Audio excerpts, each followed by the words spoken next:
All right, hello.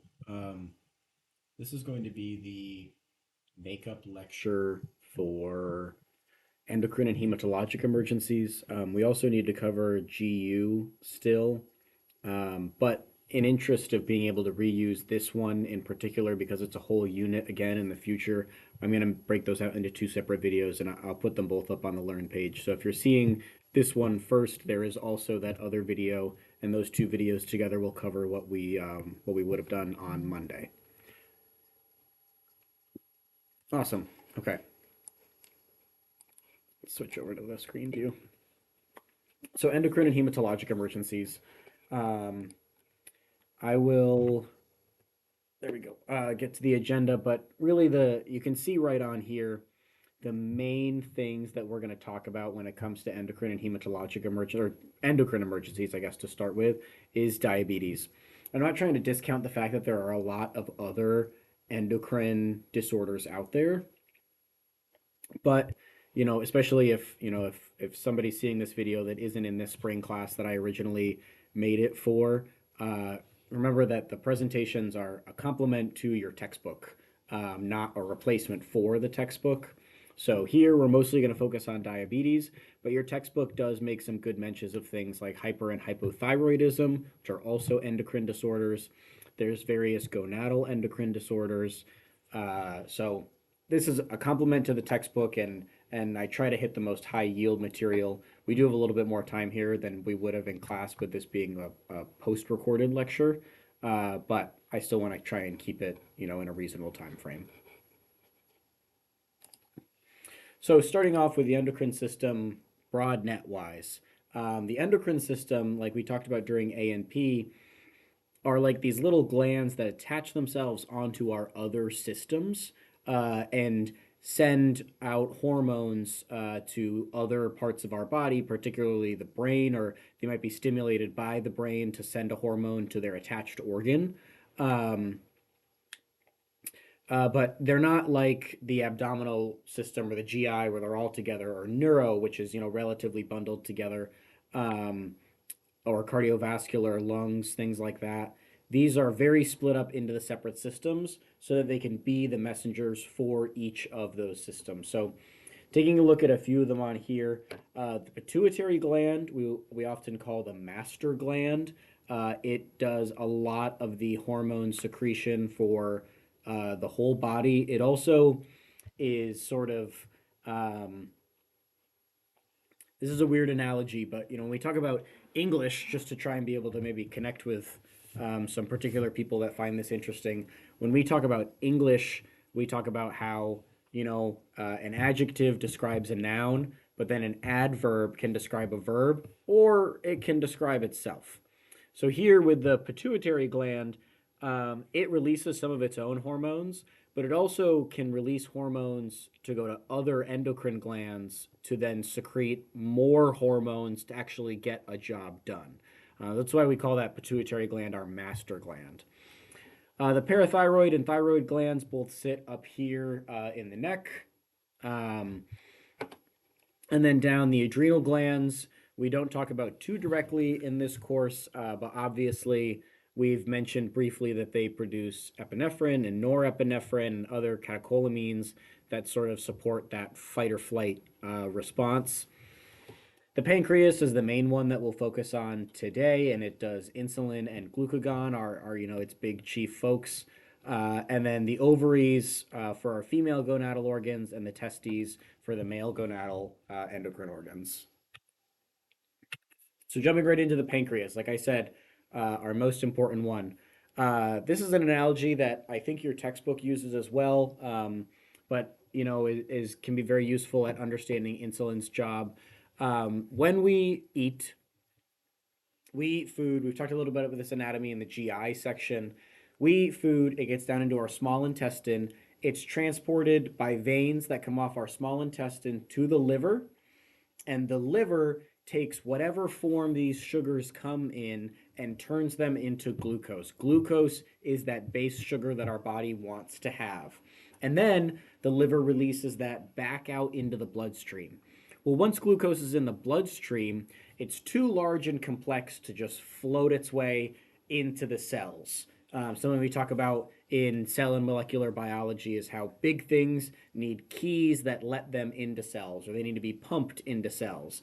Well, in glucose's case, uh, insulin is sort of the key that opens up the cell for glucose. The analogy that I like is that the glucose is in the blood vessel, and insulin is the boat that takes it from the blood vessel down into the body's cells.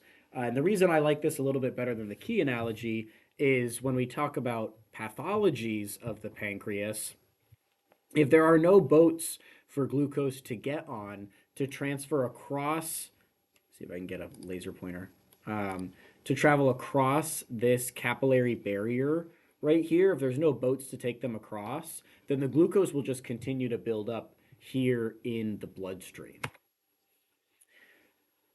Um, Once insulin takes glucose out of the capillary bloodstream and into the cells, it's metabolized into ATP, which is adenosine triphosphate, and that's really what our body actually uses to make energy. When we break down that ATP, we release energy, and we're really to able to really efficiently generate this ATP from glucose.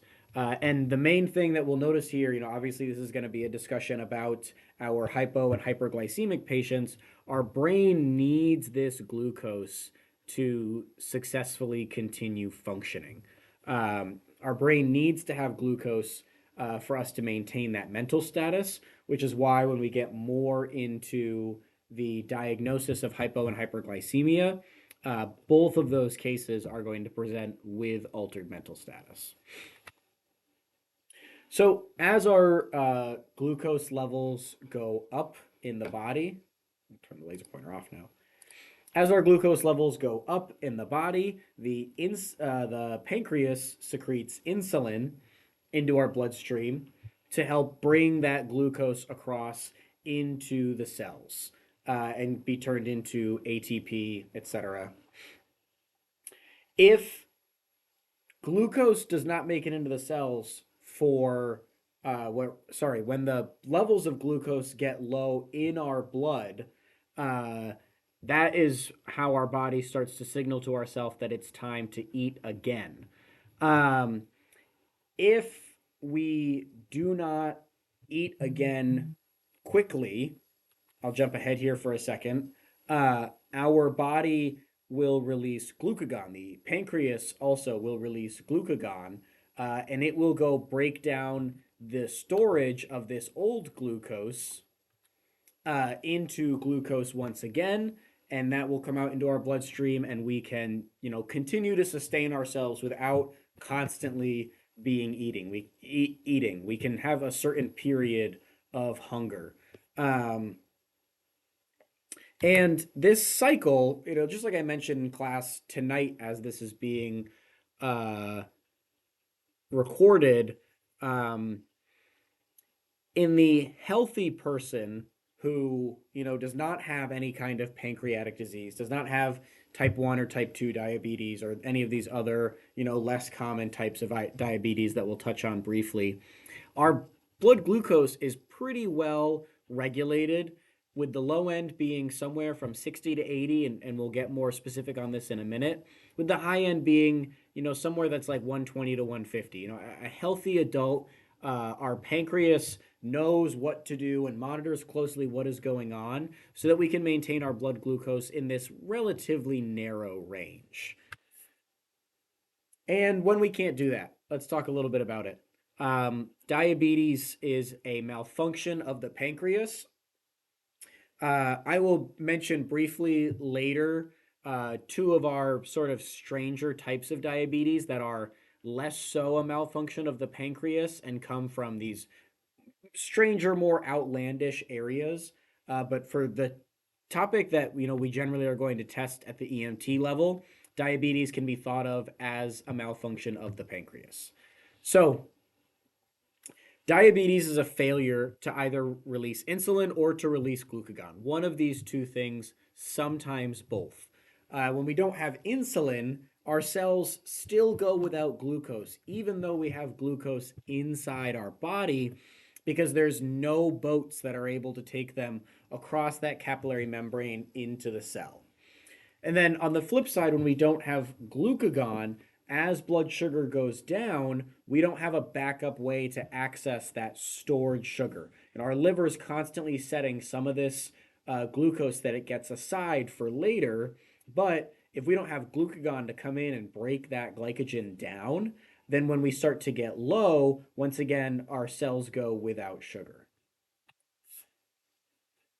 All right, the type of diabetes that we probably talk about most, it's not our most common type anymore as the prevalence of type 2 has increased. But our most common one that we talk about are our type 1 diabetes patients. This is an actual autoimmune disorder where the body attacks the pancreas and it breaks down its ability to make insulin or to make glucagon. Now, there are some interesting hereditary aspects of type 1 diabetes. It seems like it can be more common in certain family lines. Uh, but we generally think of this being something that is diagnosed pretty early on in life. And then, something that we just manage throughout our lifetime. How we manage that, because our pancreas has totally stopped making its own insulin at all, we generally, type 1 diabetes patients, they will take exogenous insulin, just insulin that comes from some other source.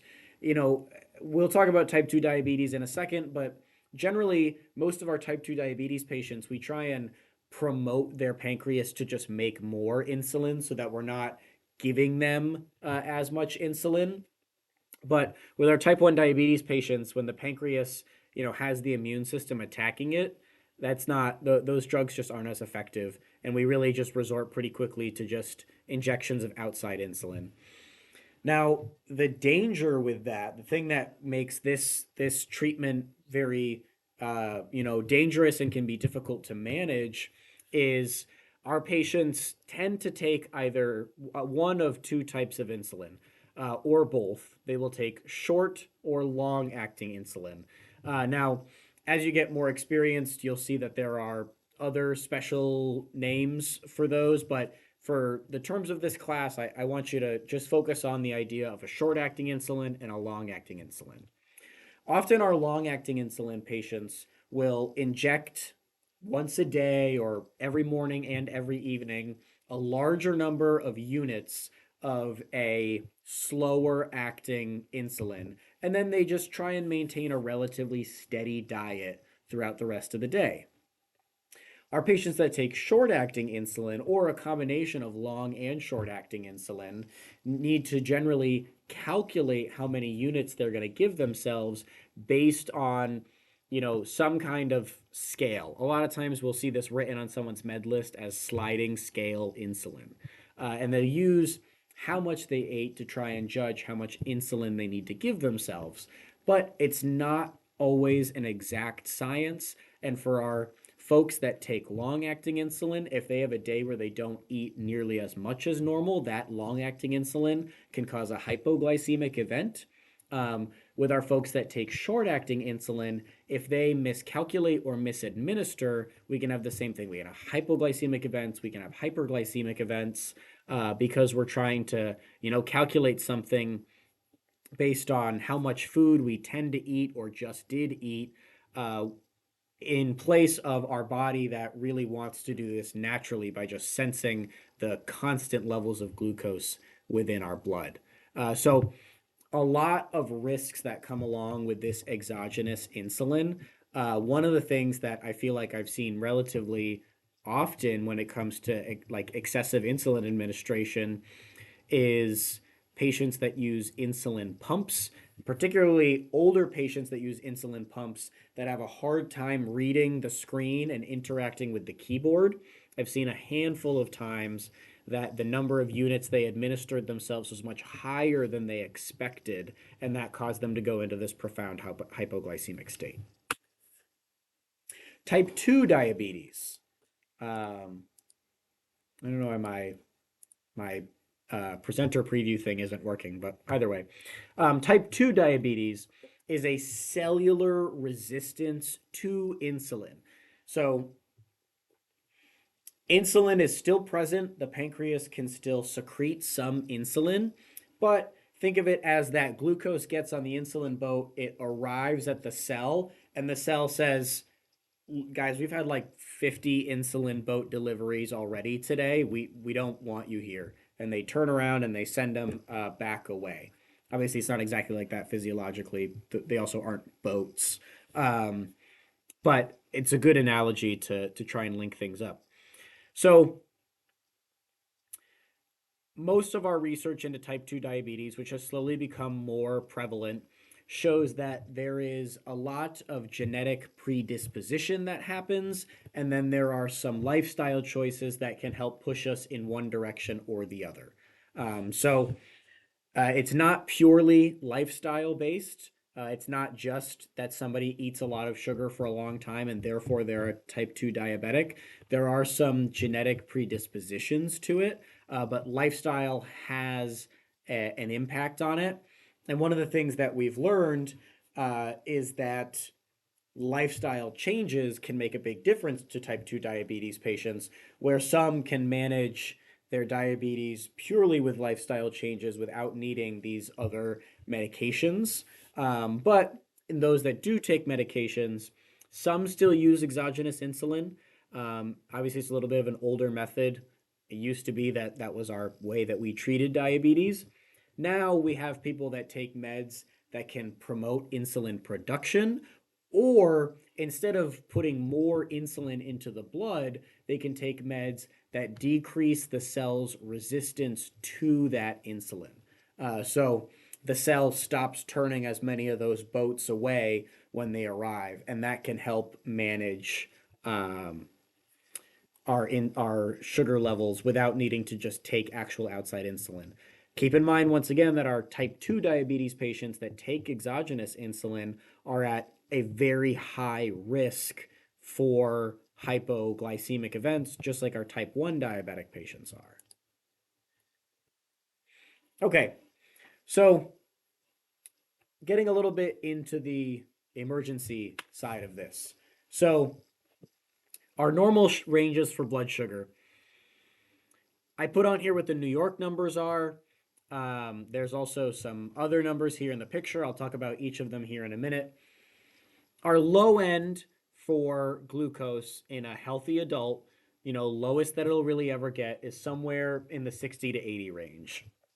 And then our high end for the adult is somewhere in the 100 to 120 range.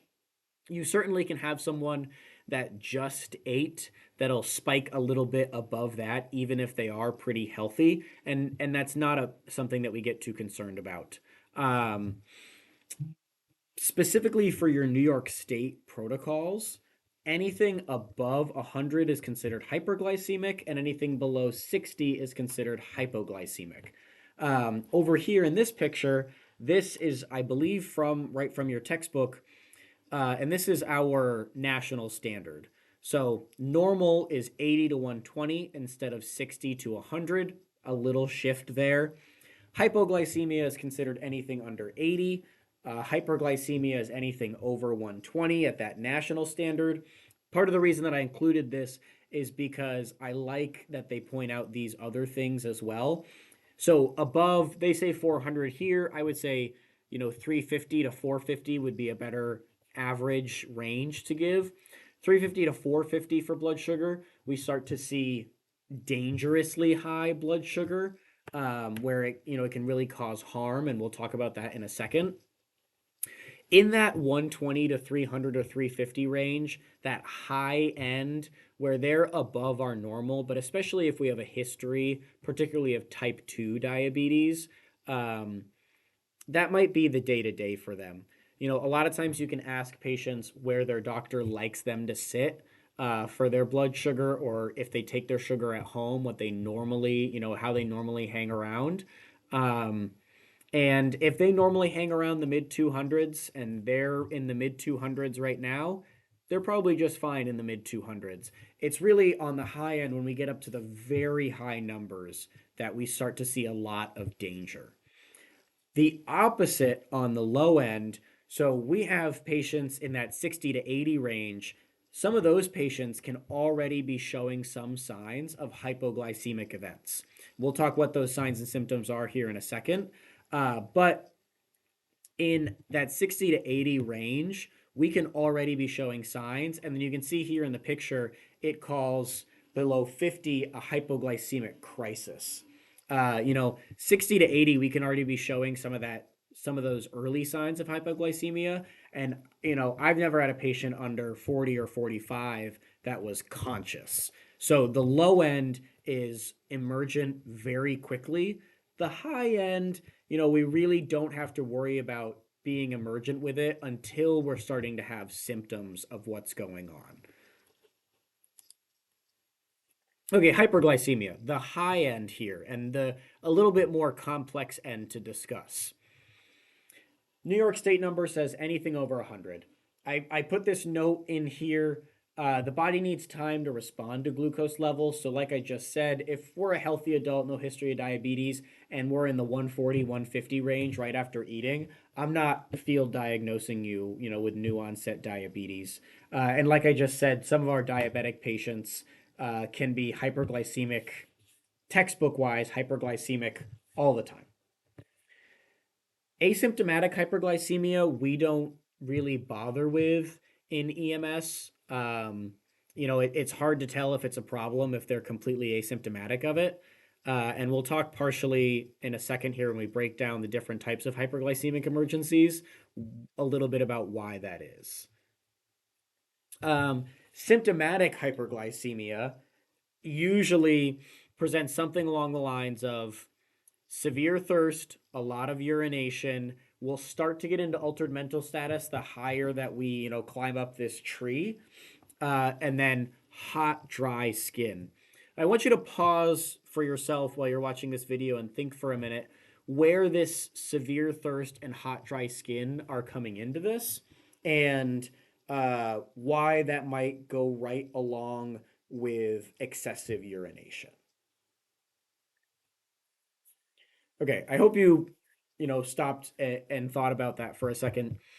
The theory behind this is something that we used to say a lot when it came to giving patients IV fluids that we do still say about this, and it's true about this, is the solution to pollution is dilution, which means the if we have a really high concentration of glucose in our cells, because remember that this 60 to 80 isn't just, the number of glucose molecules. It's the milligrams of glucose per unit of volume, per deciliter. So we have too much concentrated glucose in our body. So what we can do if we have a concentrated solution to decrease the concentration is, well, we can take out some of the solute, which is glucose in this case, but we can't do that right now because our insulin isn't working. Or we can add in extra liquid to dilute that solute out and bring that concentration level down. So the solution here to the pollution of glucose is dilution. And that is why they are very thirsty and they have dry skin, not particularly that's, extra dry from normal, but notably different from hypoglycemia that we'll talk about in a minute because we're trying to keep that fluid inside us to dilute this sugar. And then the excessive urination comes from the fact that the kidneys help process out, some of this sugar. The way that we used to diagnose type 1 diabetes, the original way, was that physicians would taste the urine of potentially diabetic patients to see if it was sweet. And if it was sweet, then, well, there was excess sugar in the blood, and that kidneys normally shouldn't be putting out that much sugar. It should be getting brought into the cells and metabolized. So our hyperglycemic patients are going to urinate a lot to try and eliminate what sugar they can, and they're going to be very thirsty with dry skin so they can retain what fluid they have left inside them. So breaking down our hyperglycemias. So we have this one on the left here, diabetic ketoacidosis. That's something that we probably mostly have heard of before. That's our big, really dangerous acidic disease that we see mostly in type 1 diabetes patients. On the right-hand side here, we have hyperglycemic hyperosmolar non-ketotic syndrome, or much more easily said, HHNS. Um, that's more common in our type 2 diabetes patients. We're not going to get too much into why one is more common in type 1 and the other is more common in type 2, but we are going to take a minute and talk about, what is going on in each one. So DKA, we have this huge spike in glucose in the blood, but nothing can get into the cells still. So our body starts to break down fats because we can metabolize fats. It's just a lot less efficient compared to glucose. We start to break down these fats, and as we break them down, our body produces ketones. Now, for those of you that have taken OChem or biochem, don't make fun of me. Just doing my best. But just to provide a little context for whatever it's worth, this is a ketone. I don't know why there's a little extra tail up there. Um, this is a ketone. Ketones are a carbon, a carbon, at least a handful of hydrogens and whatever other chains might be attached over here, and then this oxygen molecule. The important thing that is relevant to us about ketones is that they can be turned into acid. And that acid starts to bring down our blood pH. That is really, really dangerous, both from a long-term survivability standpoint. Blood acid in our blood can kill us. And then also just from how it messes with our other systems. So remember that when our blood gets really acidic, the last time we talked about that, it was relevant to patients that aren't breathing enough and they start to breathe more because as our blood becomes acidic, our respiratory drive is stimulated by that acidity. That drop in pH stimulates our respiratory drive. So one of the things that we see in these DKA patients is Kussmaul respirations. We've talked about those before in class. See if I can write it with the mouse. Kussmaul respirations are rapid and deep respirations, really fast. A lot of tidal volume and a lot of rate, which means our minute volume, that total volume passed in a minute, goes really, really high. Now, normally, with our patients that have really fast respirations or really rapid respirations, we worry about them passing out or breathing so fast that they're not adequately exchanging oxygen. DKA is one of our exceptions to that, where when someone is breathing deeply and rapidly in DKA, we kind of want to let them. Sometimes these patients even don't get intubated because that rapid breathing, blowing off that CO2, can help manage that acidity level within the blood. Because we have all this extra acidity from a metabolic process, we have all this extra acidity from fat breakdown, that if we can eliminate some extra CO2, maybe we can still balance out this acidity level within the blood. So our DKA patients are going to present with this deep, heavy breathing because they're producing these ketones that are very acidic. In our HHNS patients, you can see right there in the name, the N in HHNS is non-ketotic syndrome. So that acidity piece of things isn't a big concern in HHNS. Our bigger concern is that as the sugar levels get higher and higher, we actually know that blood sugar levels tend to get even higher in HHNS crises than they do in DKA crises. As those sugar levels climb up and up and up, the kidneys dump fluid as fast as they can to try and get all this excess sugar out of the bloodstream. And in doing so, patients urinate really frequently, and they can become so dehydrated that they end up in a hypovolemic shock. And this can also cause an acute kidney injury from a mixture of the overworking of the kidneys to eliminate the sugar, as well as that hypovolemia. So treating our patients with hyperglycemia. DKA and HHNS patients, we can't just dump their sugars. Somebody that's up at like 300 but isn't ketotic yet and isn't having any of these symptoms, sometimes the ER will give them just a big dose of insulin and drop them down. Um, these patients that are starting to get symptomatic, we need to bring their sugars down slowly, or it can be really dangerous. We can have reciprocal hypoglycemias. So, for those of you that watch The Pit, it seems like they talk about this constantly. What we do when we have hyperglycemic patients is we just transport them to the ER. If your glucometer, the only note I made on here is just reading as high. It's one of the things we see with our glucometers is that a lot of times they'll just read low or high, and then there'll be a range of actual numbers they can read in between there. So the glucometers that I use at one of my jobs goes from 15 to 550. If it's below 15, it just says low. And if it's above 550, it just says high.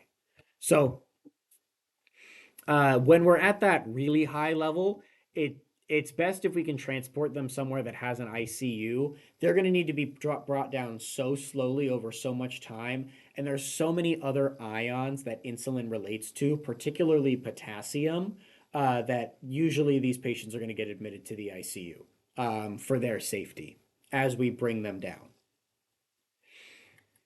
EMS, broad sense across the board, does not administer insulin. You know, basics, A's, paramedics, we do not administer insulin pre-hospitally. There is just too much unknown about the other ions that potassium or that insulin interacts with. Like I said before, particularly potassium. We can't know what those levels are, so we can't necessarily plan ahead for how much insulin we're going to give them. So we don't administer insulin in EMS all the way up the chain.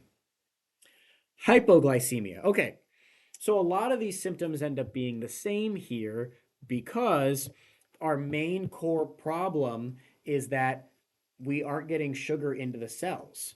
But I tried to point out here some of our more unique symptoms of hypoglycemia so that we can help differentiate them clinically, even if we don't have a glucometer available.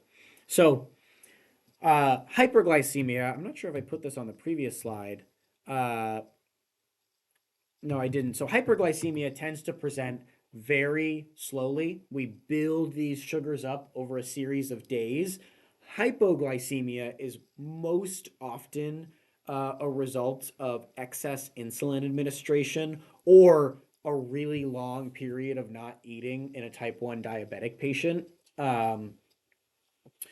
That's normally when we start to see these low things.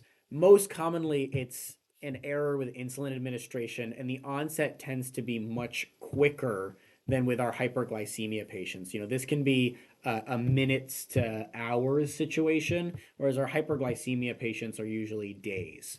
So, hypoglycemia, when we're low, are big signs that we're going to look for in terms of differentiating from hyperglycemia are going to be sweating and this hypoventilation, somewhat the pale appearance that can be person to person dependent. Um, Hypotension, possibility, not something that I think I've ever come across myself.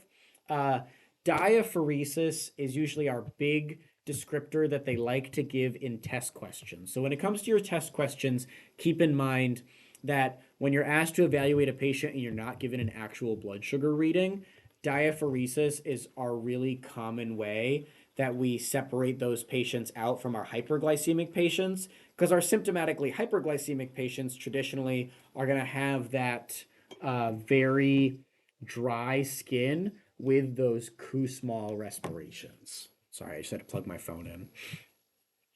Still going to present with that AMS, but in terms of treating this one, we have a lot of really great options in EMS. So, hypoglycemia is an immediately life threatening emergency, and we have a fix for it. They need sugar. At the EMT level, if they are awake and they are able to swallow, you can give them sugar. We did oral glucose during pharmacology. Oral glucose, I understand, does not taste the best, but it is a very, very effective treatment against hypoglycemia. It is full of simple sugars that it's really easy for the liver to break down into glucose, so we can quickly increase those sugar levels in the blood. Leaving someone hypoglycemic for too long can lead to severe organ damage if the body starts to really go without energy. And like I said earlier, can result in death. Hypoglycemia is a very real possibility to potentiate cardiac arrest, especially if it comes from excessive insulin administration. It can be hard to chase those things down. Once it becomes an issue, the uh, lack of sugar starts to lead to the hypoventilation stage and can quickly lead to like anoxic brain injuries, things like that. So this is very immediately life threatening. For unresponsive hypoglycemic patients, this is another one of those cases where I really am going to push to call ALS. I don't like saying, I don't like this idea that EMTs can't do anything on their own and that they should be requesting ALS for every call. But in this particular case, at the AEMT and paramedic level, we have really, really good ways to intervene with hypoglycemic patients. We have injectable medications that can help stimulate the release of that glycogen. And if we can get the correct access, we can also just administer large amounts of sugar directly into their bloodstream. So this is one that I would say, yes, do request ALS. All right, assessing our diabetic patients. uh, any patient we have that has AMS, diabetic emergency should be somewhere on that differential diagnosis list. If we have really, strong, uh, like good history from family or something like that, that this patient has never had a diabetic issue and does not really have any uh, other health problems that might predispose them to having diabetes, then maybe we can put diabetes a little bit lower on our differential. But any AMS patient, that should be on there. Luckily, um, we, in most cases, have a tool that can help us move that up or down our differential list pretty easily. I like to say use your clinical indicators first. Um, if we have a patient who is breathing super fast, super deep, skin super dry, then I'm gonna think hyper. I want to think to myself hyperglycemia first, and then I'm gonna confirm with that blood glucose. Because if we're just looking blindly at the blood glucose, it's possible to get really bad erroneous readings out of these things. So do your clinical assessment first and then check the blood glucose with the meter and check and make sure those things line up. If they don't line up, maybe redo your clinical assessment and try a different sample on the glucometer. Poke a different finger, get a little bit of a better drop this time if you felt like you kind of smeared your blood drop around last time. We want those two things to correlate with each other. And then treat accordingly, within your scope. If it's a situation where you were called because they were a little woozy, a little out of it. You check the sugar and it says that it's 54. Well, time for some oral glucose. If you get somewhere, you check the sugar and it's 24 and they are completely knocked out, try and get on your way to the hospital and meet up with ALS when you can, if possible, or go right to the ER. They need that. They need those other routes of administration to bring that sugar back up. When it comes to our hyperglycemic patients, there's only so much we can do. They need some appropriate lab work done before we can start to directly treat the issue for those patients. All right, that's my wrap up on the diabetes section of this. And really in all of endocrine, there are a lot more things that we could talk about in terms of the endocrine disorders, but I think diabetes is our highest yield. The main other thing that I think is worth taking a look at in your book are the hyper and hypothyroidism um, symptoms, particularly those of what we call a thyroid storm, which is like a very sudden hyperthyroidism, because that is something we can run into EMS, and it's something that we'll occasionally see exam questions about as well. I'm going to pause for a minute, run and use the restroom, and then we're going to jump right into hematology.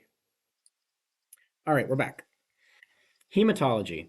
Now, I know I say this a lot, but hematology, there is a lot more to learn than just what we're going to talk about. You're kidding me. I just recorded like 10 more minutes and then I realized that I never hit unpause from the break. Welcome back. We're doing hematology. This is all weird to say now a second time over again. Um, Hematology is the study of blood.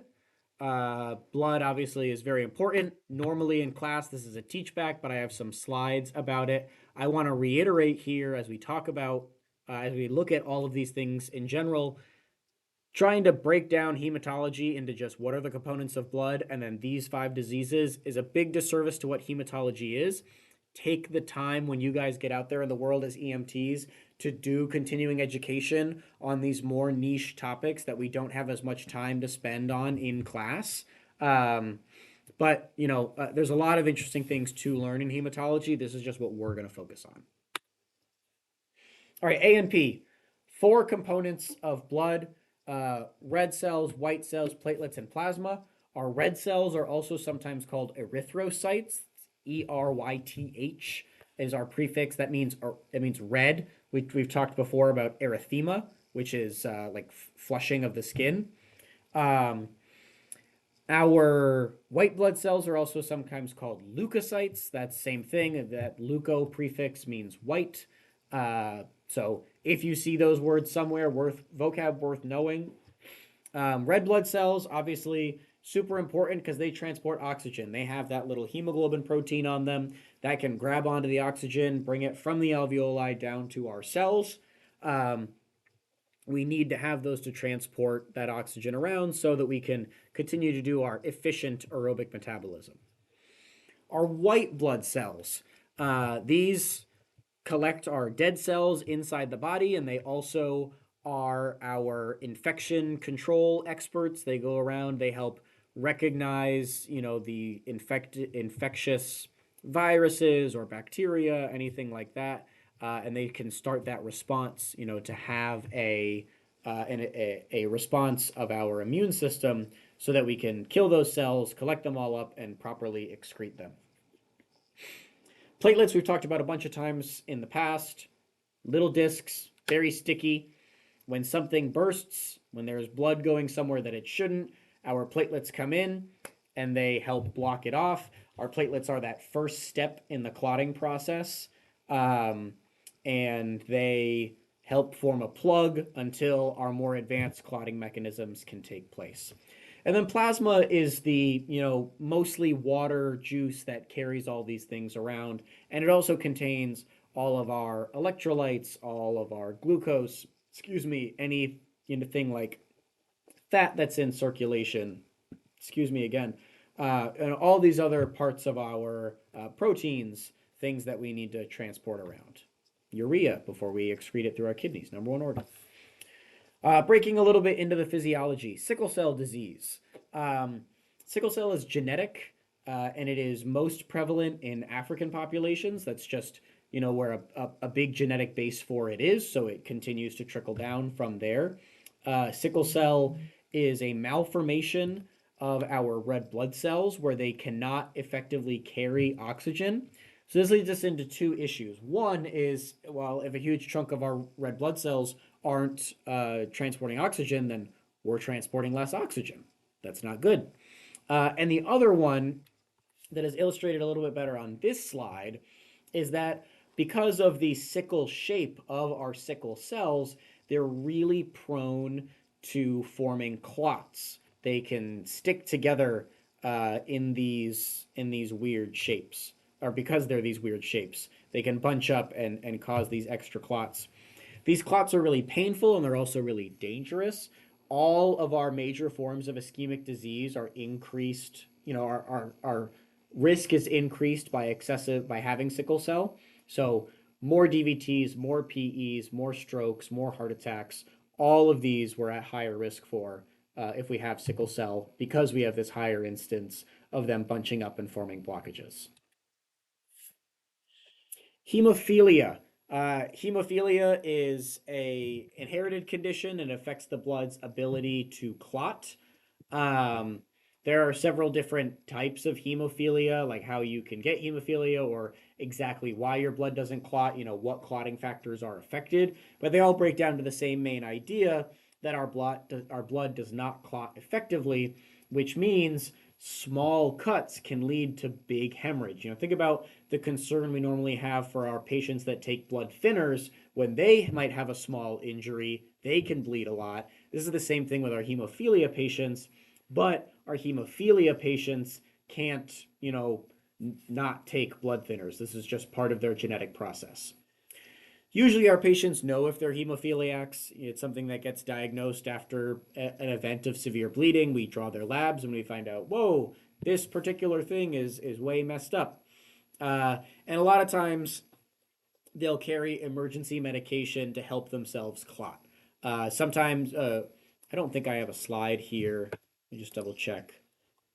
I don't have a slide here that goes through all the different of the clotting cascade, all the different parts, but they tend to inject themselves with whatever piece of the clotting cascade they might be missing so that they can help themselves clot. And they'll carry that similar to the way that you carry an EpiPen or a glucagon pen if you're a diabetic, something like that.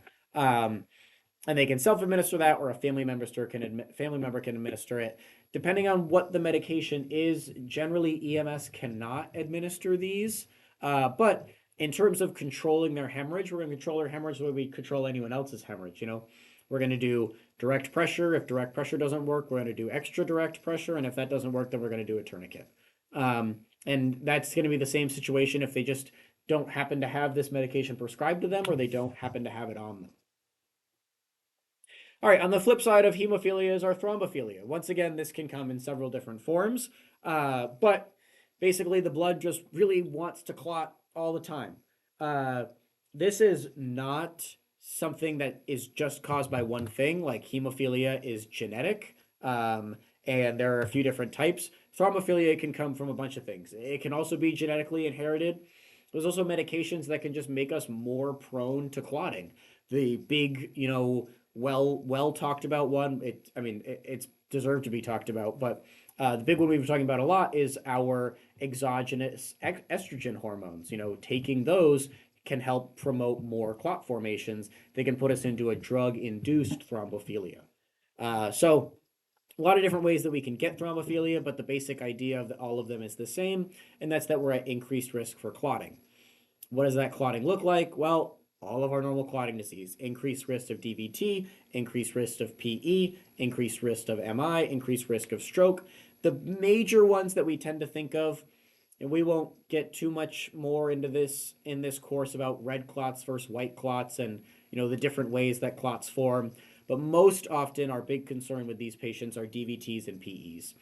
And that comes from where our clots form and where they can get to. So a clot that forms in our venous system, a DVT, is probably never going to become a heart attack or a stroke because it can't get there. It needs to return to the right side of the heart, and it's going to get pumped into the pulmonary artery before it ever has a chance to get into a coronary or a cerebral artery. So we're more likely to cause a PE. And especially with these conditions, our DVTs are more likely to happen, and they can float up that bloodstream and cause a PE. So that's our bigger usually concern with thrombophilia, but stroke, heart attack, still on the table. All right, and then last but not least, anemia, probably the most common out of all four of these that I just showed. But anemia is simply just a low level of red blood cells. We have a couple ways we measure this in the hospital, and usually it's with things called our hemoglobin and hematocrit. Hemoglobin, we know what that is. It's how much hemoglobin we have. And then our hematocrit is the percentage of our blood that is red blood cells. Usually, when we draw these labs from someone and we see that they're anemic, we see both a decrease in their hemoglobin and their hematocrit. Depending on the person, these people might take an iron supplement to help maintain their anemia. They might just be naturally anemic. They might be anemic as a result of illness. So if somebody is bleeding, then they will slowly become anemic, especially our GI bleed patients. We talked about that in our GI section, how they can have these slow bleeds that really progressively put them into an anemic state. And then, when this gets severe enough, we have one main treatment for it, and it's that we give them more blood. Usually hospitals have a protocol for when your hemoglobin drops below this X number, we just give you more blood out of the blood bank. Most people that have anemia just have like a generalized form of anemia, and they might take an iron supplement to help, generate more hemoglobin, keep those hemoglobin levels up, and they'll be just fine on that. Severe anemia might need to be treated with regular infusions of some kind, scheduled infusions. And then traumatic anemia or medical anemia that comes from these other short term causes, we treat by giving them blood if we need to, or letting their body grow more red blood cells if we need to. The main thing that we need to focus on with this is that our saturations look at the number of saturated red blood cells. If there are just less red blood cells, but most of the ones that are there are saturated, our sats are going to look good. So we need to keep that in mind when we consider our anemia patients. And then that's all I have for endocrine and hematologic. I apologize, I keep looking up here. It's the bigger screen, but the camera's down here.